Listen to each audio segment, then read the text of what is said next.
അറിവ് തൻ്റെ മിടുക്കൊണ്ട് വരില്ല.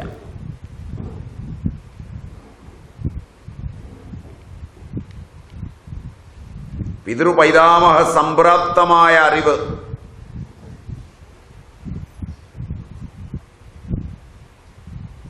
അത് പിതാവിൽ നിന്ന് ഉപദേശാദികൾ ലഭിച്ച് പിതൃപാരമ്പര്യത്തിൽ അധിഷ്ഠിതമായി അതേ പാരമ്പര്യത്തിലുള്ള ഗുരുക്കന്മാരെ കണ്ടെത്തി. മറ്റതൊക്കെ മതം മാറ്റമാണ്.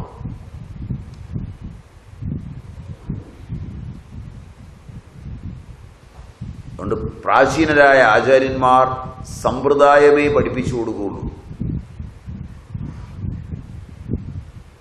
അവർ സത്യസന്ധമായി പറഞ്ഞു കൊടുക്കും, നിന്റെ പാരമ്പര്യത്തിനിണങ്ങുന്ന വഴിയിൽ നിന്ന് ഉപദേശങ്ങൾ നേടി വളരാൻ പറഞ്ഞു.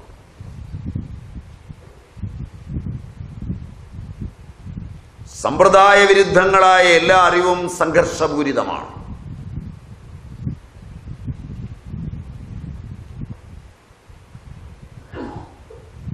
സമ്പ്രദായ വിരുദ്ധങ്ങളായ സാമീപ്യം പോലും സംഘർഷമാണ്.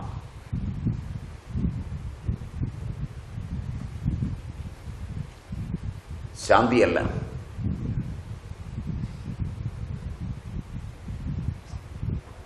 ഇങ്ങനെ പഠിക്കണമെന്നാണ് ഞാൻ ചോദിച്ചത്.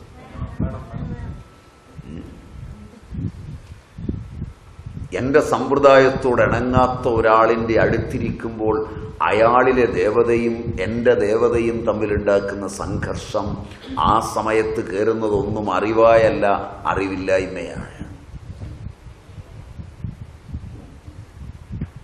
അതുകൊണ്ട് എല്ലാ യൂണിവേഴ്സിറ്റി എഡ്യൂക്കേഷനും സമ്പ്രദായ വിരുദ്ധമാണ്.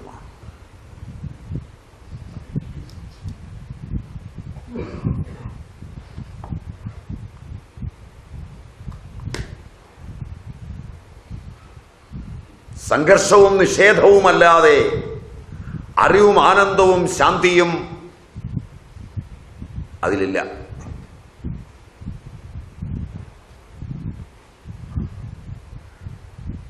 നിങ്ങൾക്ക് എന്തു തോന്നിയാലും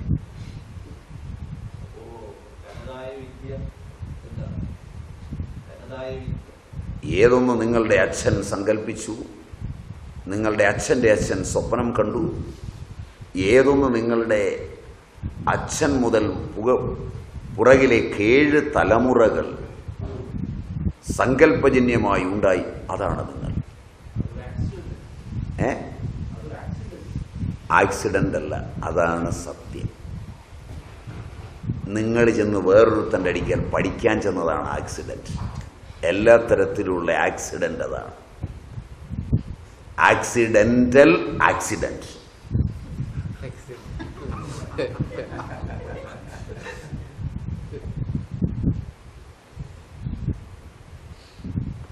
മതിയാവുന്ന എനിക്ക് തോന്നുന്നത്.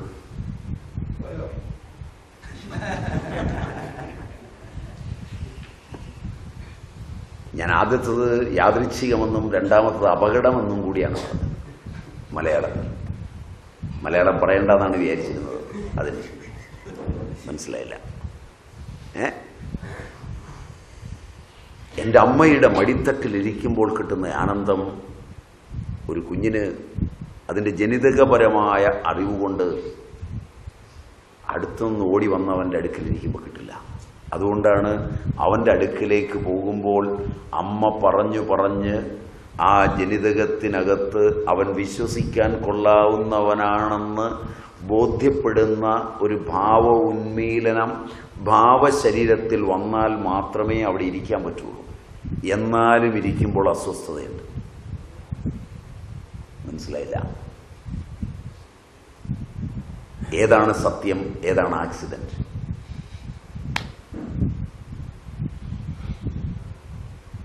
പിതൃപൈതാമഹ സംപ്രാപ്തമായ അറിവും ആനന്ദവും നിലനിർത്തുവാനാണ് ഞാൻ വന്നത്.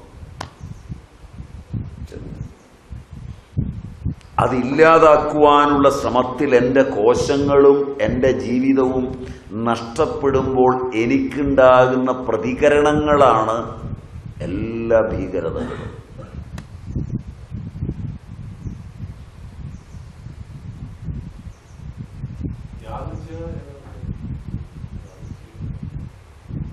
കയറി വന്ന ഒരുത്തൻ യാദൃച്ഛികമായി വന്നതാണ്. ആ യാദൃച്ഛികമായി വന്നവനോട് കൂടുതൽ ഇടപെട്ടാണ് അപകടം വരുത്തി വെക്കുന്നത്. സോ ആൻ ആക്സിഡന്റൽ ആക്സിഡന്റ് എന്ന് തന്നെയാണ് ഞാൻ പറഞ്ഞത്.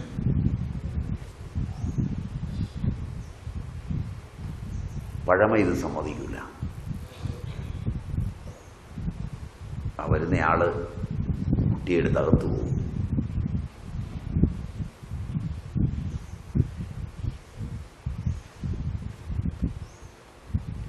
വിഷയസ്വാതന്ത്ര്യത്തിൻ്റെ ഇന്ദ്രിയപരതയുടെ ലോകങ്ങളിലേക്ക് പുറത്തേക്ക് വലിച്ചു കൊണ്ടുപോകുമ്പോഴെല്ലാം ആന്തരികമായ സത്യത്തിൻ്റെ നിഷേധമുണ്ടാകുന്നു എന്ന് പ്രാചീനൻ അറിഞ്ഞിരുന്നു. ആത്മനിഷ്ഠമായ അച്ചടക്കത്തിൻ്റെ അത്യന്തഭാസുരമായ സൂക്ഷ്മ ശരീര താതാത്മ്യ സംരക്ഷണം ഹനിക്കപ്പെടുന്നു എന്ന് അവർ ആന്തരികമായി മനസ്സിലാക്കിയിരുന്നു.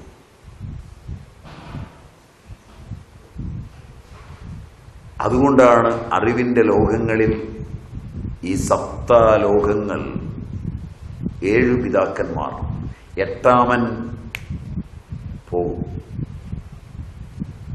ഒരെട്ടാമനും പിന്നെ നിങ്ങളോട് ബന്ധപ്പെട്ടിരിക്കില്ല.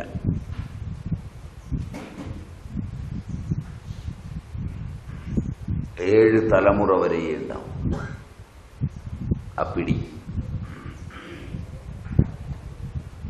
ആ 7 തലമുറയോടുള്ള പിതൃപൈതാമഹ സംപ്രാപ്തമായ ചേർച്ചയിൽ അധിഷ്ഠിതമാണ് സങ്കല്പലോകങ്ങളെല്ലാം.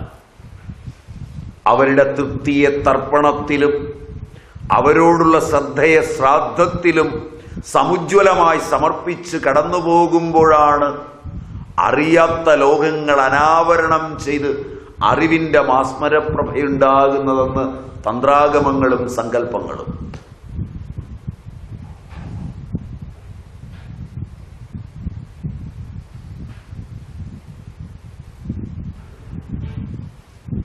ശബ്ദത്തിൻ്റെ അർത്ഥസൗഭഗം അറിയുമെങ്കിൽ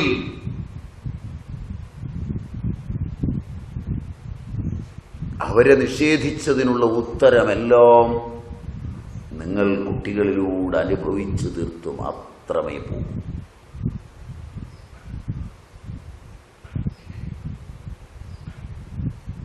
പരമ്പരാർജിതമായ അറിവിൻ്റെയും ആനന്ദത്തിൻ്റെയും ലോകങ്ങളിലൂടെ കടന്നുപോകുന്ന മാനവൻ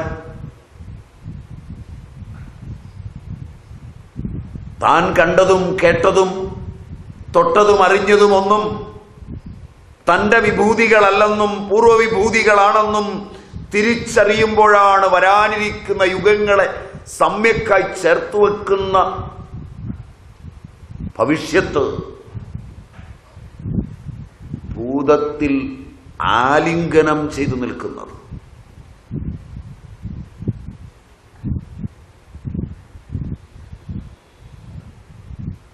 ഇതാണ് തന്ത്രരഹസ്യം.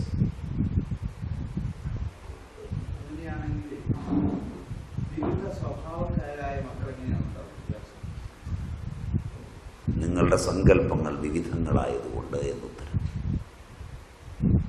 ഒരു നിമിഷം ഈ ചോദ്യം ചോദിച്ച് ഒരു നിമിഷം പോലും എത്ര സങ്കല്പമുണ്ടായി അത്രയും സങ്കല്പങ്ങളുടെ സംശോധന ചെയ്ത അളവിൽ സമുജ്വലമായി സംഭവിക്കുന്നതാണ് വൈവിധ്യമണ്ട സ്വഭാവങ്ങളെല്ലാം. അവയെല്ലാം പാരമ്പര്യജന്യങ്ങളാണ്.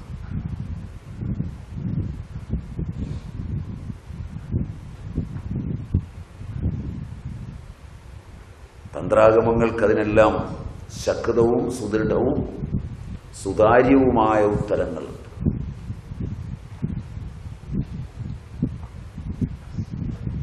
അതിലേറ്റവും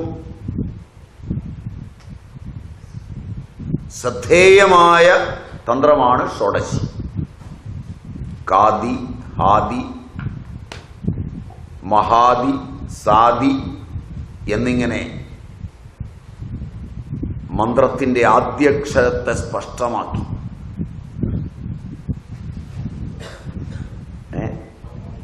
ഖാദി, ഖാദി, മഹാദി, സാദി. നേരിട്ട് പറയൂല മന്ത്രാക്ഷരങ്ങൾ, അതിനാണ് ഇങ്ങനെ പ്രകടമാക്കുന്നത്. പഴയകാലത്ത് ആളുകൾ പറയും, നിങ്ങൾ കേട്ടിട്ടുണ്ടോയെന്നറിയില്ല, സ ശംഖു, സവീറ്റിൽ, സബോയി. മനസ്സിലായില്ല? അങ്ങനെ ചേർത്ത് പറയും. കേട്ടിട്ടുണ്ടോയെന്നറിയില്ല. അപ്പം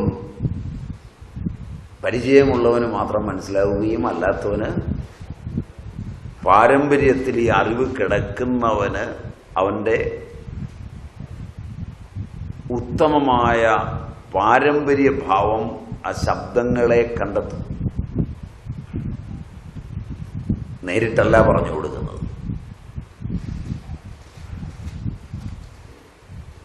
കാരണം മന്ത്രങ്ങൾ ഋഷിമാർ ദർശിച്ചവയാണ്. അവ ദർശിക്കുന്നത് തപസ്സുകൊണ്ടാണ്. ആന്തരികമായ തപസ്സുള്ളവനെ ദർശിക്കാവൂ എന്ന് നിർബന്ധം പുലർത്തുന്ന ഒരു വഴിയാണതിന്.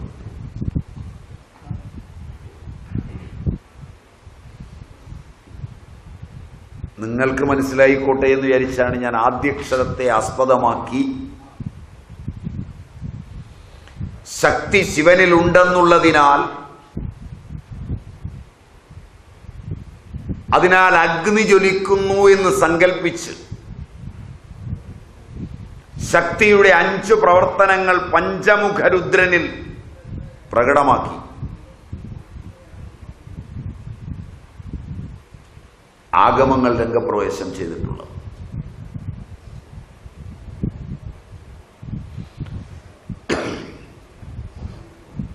പഞ്ചമുഖരുദ്രൻ, ഈശാനൻ, തത്പുരുഷൻ, സദ്യോജാതൻ, വാമദേവൻ, അഘോരൻ. ഇതനുസരിച്ച് തന്ത്രങ്ങൾക്ക് വ്യത്യാസമുണ്ട്.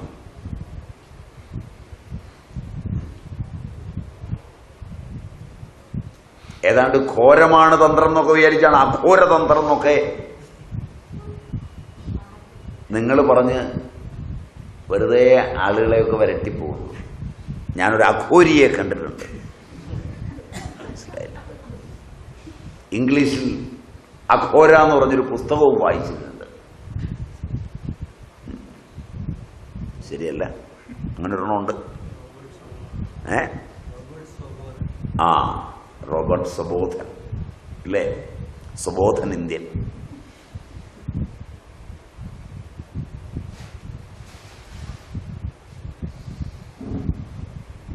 പാരമ്പര്യത്തിലെ അറിവ് വായിക്കാൻ അങ്ങനെയെങ്കിലും നിങ്ങൾക്ക് പറ്റിയല്ലോ.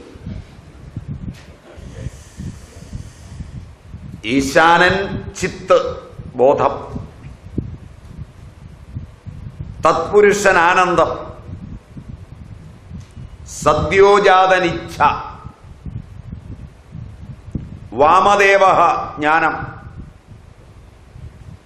അഘോരഃ ക്രിയ.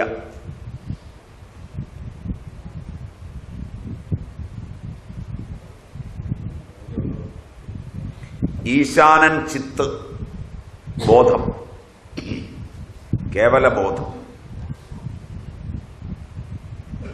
തത്പുരുഷൻ ആനന്ദം, സദ്യോജാതൻ ഇച്ഛ, വാമദേവൻ ജ്ഞാനം, അഘോരൻ ക്രിയ.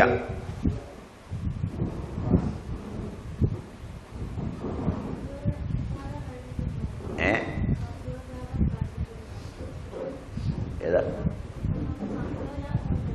സദ്യോജാതനിച്ഛ, വാമദേവൻ ജ്ഞാനം, അഘോരൻ ക്രിയ.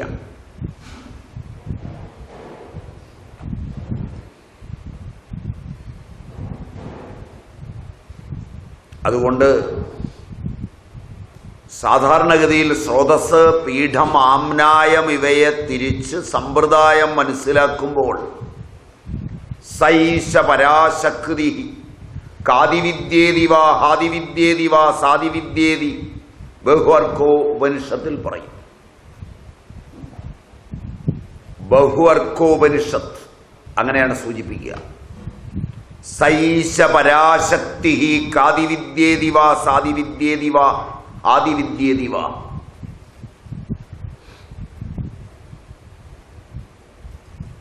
കാതി, ഹാദി, സാദി തുടങ്ങിയ തലങ്ങളിൽ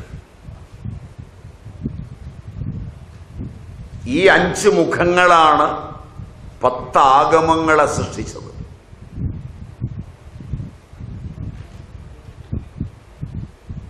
കാമികം, യോഗജം, ചിന്ത്യം, മുകുടം, അംശുമാൻ, ദീപ്തം, അജിത, സൂക്ഷ്മം, സഹസ്ര, സുപ്രഭേദം. 10 കാമികം, യോഗജം, ചിന്ത്യം, മുകുടം, അംശുമാൻ, ദീപ്തം, അജിത, സൂക്ഷ്മ, സഹസ്ര, സുപ്രഭേദം. ഇവയെ 5 മുഖങ്ങൾ സൃഷ്ടിച്ച ആഗമങ്ങളാണ്.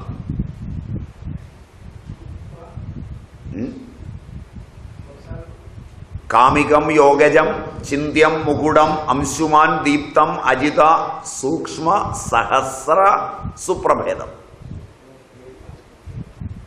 ആയില്ലേ? അല്ലായില്ലേ?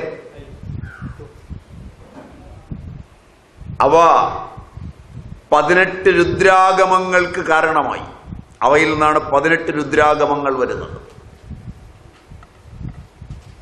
ആഗമ ചരിത്ര അതാണ്. വിജയ, നിശ്വാസ, വേറൊരു പേര് പറയും പ്രോദ്ഗീതമെന്ന് പറയും നിശ്വാസത്തിന്. വേണമെങ്കിൽ ബ്രാക്കറ്റിൽ എഴുതാം, നിർബന്ധമില്ല. വിജയ, നിശ്വാസ, പരമേശ്വര, മൂകബിംബ. മൂകശബ്ദത്തിൽ അറിയപ്പെടുന്ന എല്ലാ ദേവതാ സങ്കല്പങ്ങളും ആ തന്ത്രാഗമങ്ങളിൽ നിന്നുണ്ടായതാണ്. മൂകബിംബ, സിദ്ധ, ശാന്തന, നാരസിംഹ, ചന്ദ്രാംശു. അത് നിങ്ങൾ ചില ഗ്രന്ഥങ്ങൾ ഭാവിയിൽ എപ്പോഴെങ്കിലും ഇതിൽ താല്പര്യം വന്നിരുന്ന് തൽപരന്മാരായി പോയി പഠിക്കാൻ തുടങ്ങുമ്പോൾ ആ പദം നിങ്ങൾ കേക്ക് കിട്ടുമെന്ന് വരില്ല. ചന്ദ്രാംശു.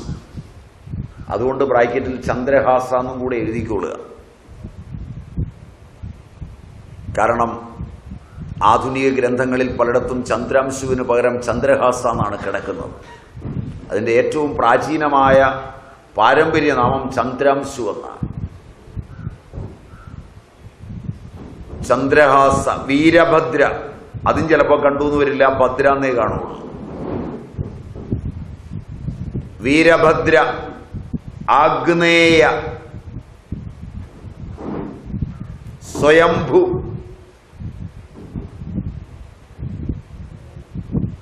വിസര.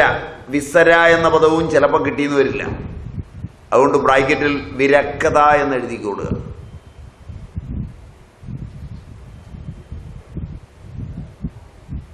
അതൊക്കെ പഴയ വല്ല താളിയോലകളോ മറ്റുള്ളതോ ഒക്കെ ചിലപ്പോൾ കണ്ടുവെന്ന് വരും. എഴുതിയൊക്കെ കുറച്ച് മാറ്റമൊക്കെ വന്ന് വിരക്ത എന്നായിരിക്കും മിക്ക സ്ഥലങ്ങളിലും എഴുതിയിട്ടുണ്ടാവും. രൈരവ, രൗരവ.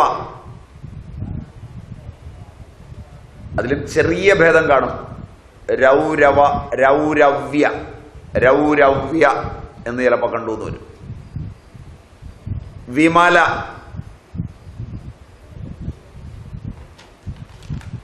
അത് മുകുടതന്ത്രത്തിൽപ്പെട്ടതായതുകൊണ്ട് അതിന് മുകുടമെന്നും ചിലപ്പോൾ ബ്രാക്കറ്റിൽ എഴുതിക്കൊള്ളുക. മുകുട. വിമല. കിരണ,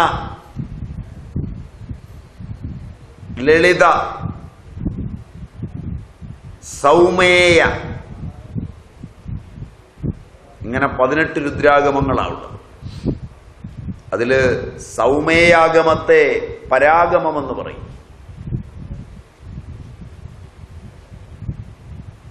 18ഉം 10ഉം ചേർന്ന് 28 ശൈവാഗമങ്ങളാണ്.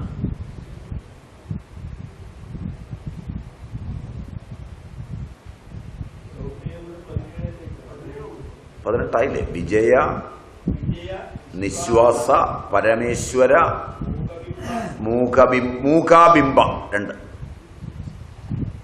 സിദ്ധ, ശാന്തന, നാരസിംഹ, ചന്ദ്രാംശു, വീരഭദ്ര, ആഗ്നേയ, സ്വയംഭു, വിസര, രൗരവ, വിമല, കിരണ, ലളിത, സൗമ്യ. ഉണ്ട്. മൂകാബിംബ 2 ഒന്നിച്ച് ആയിപ്പോയതാണ്. അതിൽ മൂക എന്ന് വരുന്നതെല്ലാം ആ തന്ത്രത്തിൽപ്പെട്ടതാണ്. 28 ശൈവാഗമങ്ങളാണ് അങ്ങനെയുള്ളത്. ഇതൊരു സമ്പ്രദായമാണ്. മറ്റൊരു സമ്പ്രദായം ശിവന്റെ ദക്ഷിണമുഖം. അതിൽ നിന്നാണ് അദ്വൈത സമ്പ്രദായങ്ങളെല്ലാം വരുന്നത്. ആദ്യത്തെ 10 നേരത്തെ പറഞ്ഞു. കാമികം, യോഗജം, അവയെയാണ് ആഗമങ്ങൾ. 5 മുഖങ്ങൾ 10 ആഗമങ്ങൾ സൃഷ്ടിച്ചുവെന്നും രണ്ടാമത്തവയെ രുദ്ര ആഗമങ്ങൾ എന്നും പറയും. 18 രണ്ടും കൂടെ ചേർന്ന് 28.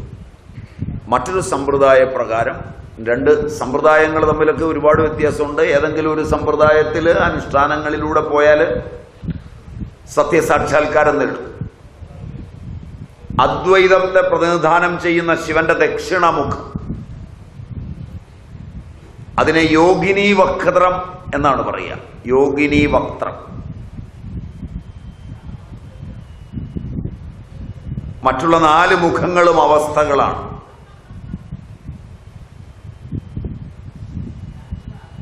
അവ ചേർന്ന് 64 ഭൈരവാഗമങ്ങളുണ്ട്.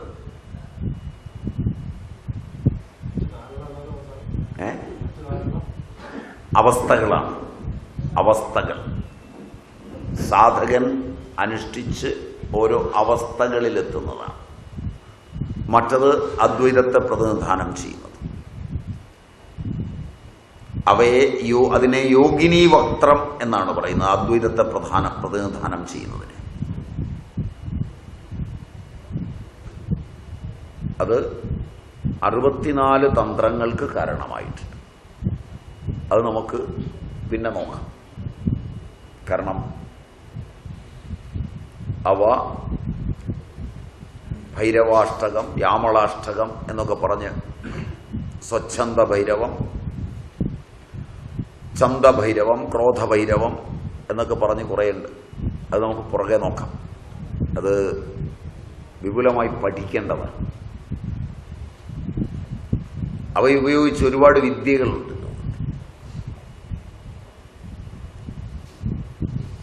ഗണിത സൂത്രത്തിൽ ഉപയോഗിക്കുമ്പോൾ അത്ഭുത സിദ്ധി പോലെ കലണ്ടറൊക്കെ വായിക്കാൻ പറ്റും. അത് യാനത്തിന് ഉപയോഗിക്കുമ്പോൾ യാത്ര വേഗത്തിൽ ചെയ്യാവുന്ന കുടികാവിദ്യ മുതലായ പാതുക വിദ്യ മുതലായ വിദ്യകളൊക്കെ ഉണ്ട്.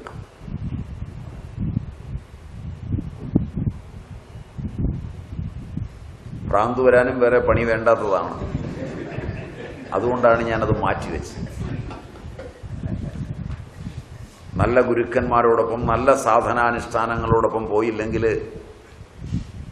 ഭ്രാന്ത് പിടിക്കാൻ വേറെ പണിയൊന്നും വേണ്ടി വരില്ല.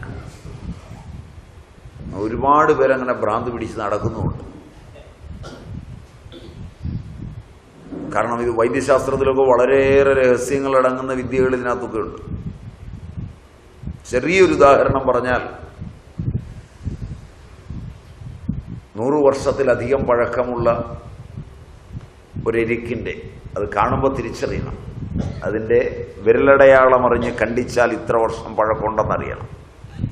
അതൊക്കെ ഗുരുക്കന്മാരുടെ കൂടെ നടന്നാൽ മാത്രമേ ആ വിദ്യകൾ വശമാവും. അങ്ങനെയുള്ള എരിക്കിൻ്റെ ചോട് വളരെ വട്ടത്തിൽ മാന്തിയാൽ ഒരു ഗണപതി വിഗ്രഹമാകിട്ടുക. എരിക്കിൻ്റെ വേര് മണ്ണിനെ മർദ്ദിച്ച് പ്രകൃത്യാ ഉണ്ടാക്കുന്ന വിഗ്രഹമാണ്.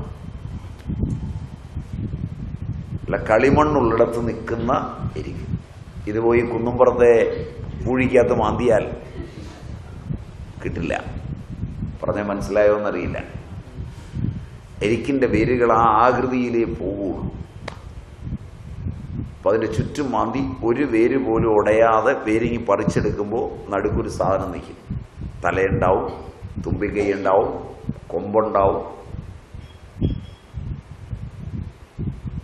പത്മാസനസ്ഥിതമോ വജ്രാസനസ്ഥിതമോ ആയൊരു ഗണപതിയെ അടിനിങ്ങ് പൊക്കിയെടുക്കാം.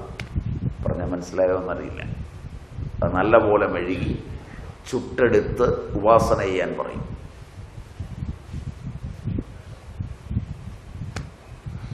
ഇങ്ങനെയുള്ളതൊക്കെ തേടി നടക്കാൻ തുടങ്ങിയാൽ പ്രാന്തൂരാൻ വല്ല പണിയും വേണോ? കാണുന്ന എരിക്ക് മുഴുവൻ നിങ്ങൾ മാന്തും. കാരണം ഇത് കിട്ടിയാൽ രക്ഷപ്പെട്ടു. വെള്ളി മൂങ്ങയെ അന്വേഷിച്ച് നടക്കുന്ന പോലെ. മനസ്സിലായില്ല? കോടികൾ കിട്ടും, പക്ഷെ ദാനം കിട്ടാനില്ല എന്ന് പറയുന്ന പോലെയാണ്. പിടികിട്ടിയോന്നറിയില്ല.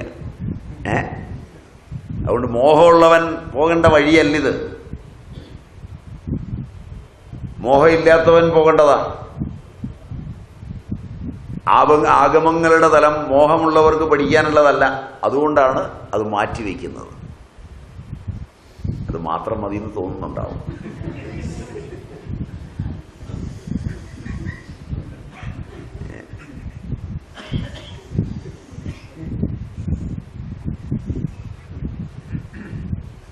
തന്ത്രങ്ങളിൽ ഹൈന്ദവ തന്ത്രങ്ങളും അഹൈന്ദവ തന്ത്രങ്ങളുമുണ്ട്. ബൗദ്ധതന്ത്രങ്ങളും ജൈനതന്ത്രങ്ങളുമുണ്ട്. അതുകൊണ്ടാണ് ഈ സായി തന്ത്രമെല്ലാം തന്ത്രാഗമങ്ങളിൽ തന്നെ പെട്ടതാണെന്ന് പറഞ്ഞത്, ദേശത്തിൻ്റെ മാറ്റമനുസരിച്ച്. അതിലും പഞ്ചമകാരങ്ങളുണ്ട്. മത്സ്യം, വീഞ്ഞ്, തന്ത്രത്തിൽ ഏറ്റവും അധികം ഉപയോഗിക്കുന്ന അപ്പം, മുദ്ര. മുദ്ര എന്ന് പറയുന്നതാണ് ക്രിസ്തീയ തന്ത്രത്തിൽ ഒസ്തി എന്ന് പറഞ്ഞു കൊടുക്കുന്നത്. വളരെ കൃത്യമായി താന്ത്രികാനുഷ്ഠാനമാണ് ചെയ്യുന്നത്. ഇത്രയും കൃത്യമായി അനുഷ്ഠിക്കുന്നത് വേറെ ആരുമില്ല.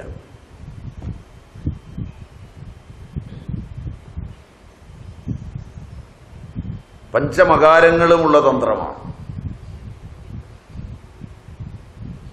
പുറത്തുപോയി പറയരുത്.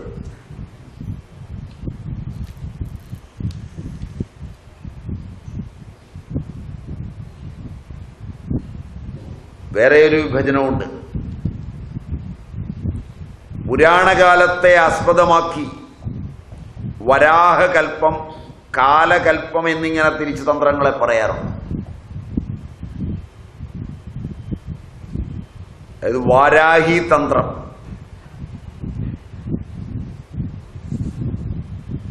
കാലതന്ത്രം എന്നൊക്കെ പറയും.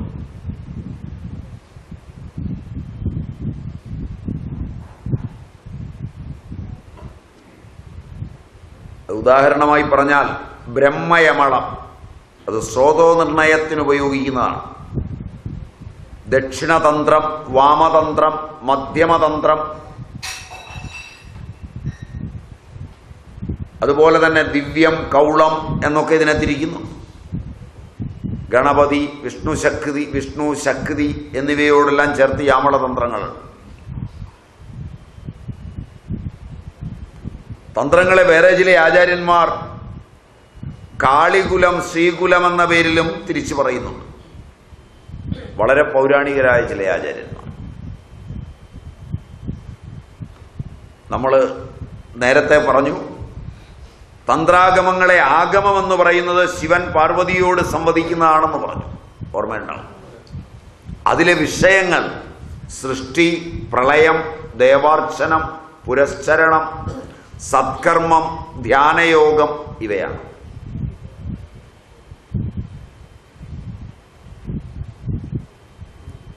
ഒന്നുകൂടെ വേണം. സൃഷ്ടി, എങ്ങനെയാണ് പ്രപഞ്ചം സൃഷ്ടമായത്, അല്ലാതെ വേറെ വിഷയമൊന്നുമല്ല. തന്ത്രാഗമങ്ങൾ പഠിക്കുമ്പോഴാണ് ഈ പ്രപഞ്ച സൃഷ്ടിയെക്കുറിച്ചുള്ള അനേകം അഭിപ്രായങ്ങൾ കാണുന്നത്.